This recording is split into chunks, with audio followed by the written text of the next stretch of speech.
Cauliflower soup எப்படி வைக்கிறேன்னு பார்க்கலாம். சின்ன சின்னதாக கட் பண்ணிவிட்டு சுடுதண்ணியில் சேர்த்து கொதிக்க வச்சு எடுத்துக்கணும்.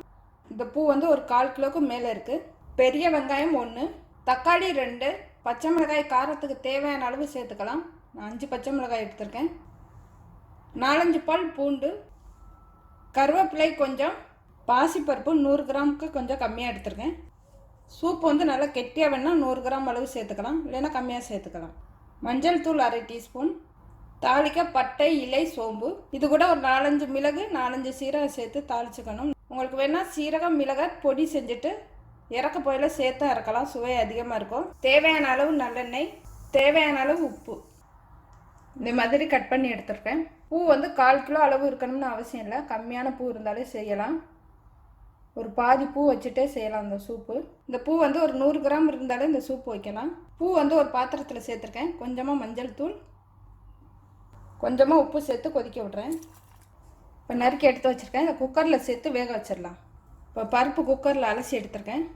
கொஞ்சமாக மஞ்சள் தூள், பச்சை மிளகாய், பருப்பை தனியாக வேக வச்சுட்டு வெங்காயம் தக்காளி வதக்கி பூவையும் அதிலே வதக்கிட்டும் செய்யலாம். இந்த மாதிரியும் செய்யலாம், ஈஸியாக இருக்கும். இந்த மாதிரி வேக வச்சு செஞ்சோம்னா தாளிக்கிறதுக்கு மட்டும் எண்ணெய் சேர்த்தா போதும்.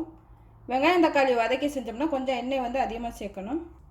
வெங்காயம் தக்காளி இதிலே கூட மிளகு சீரகம்லாம் சேர்த்தும் வேக வச்சுக்கலாம். நல்லா கொலைய வேக வச்சுக்கலாம்.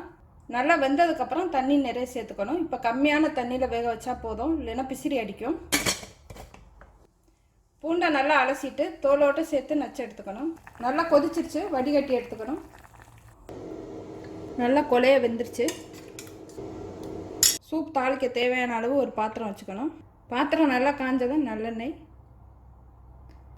பட்டை, சோம்பு, மிளகு சீரகம், கருவேப்பிலை, வேக வச்ச பூ,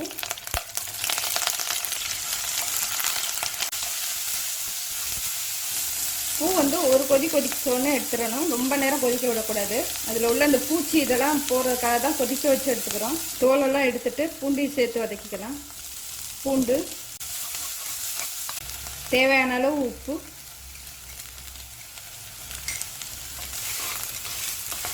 காலிஃப்ளவர் வேகிற அளவு ஒரு 2 நிமிஷம் வதக்கி விடணும். இப்போ வேக வச்சுருக்கா பருப்பு சேர்க்குறேன்.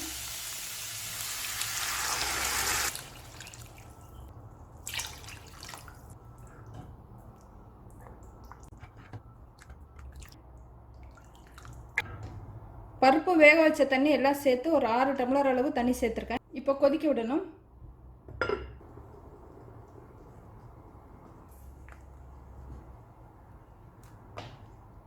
பருப்பு சேர்த்துருக்கனால பார்த்துக்கணும், பொங்கி ஊற்றிடும்.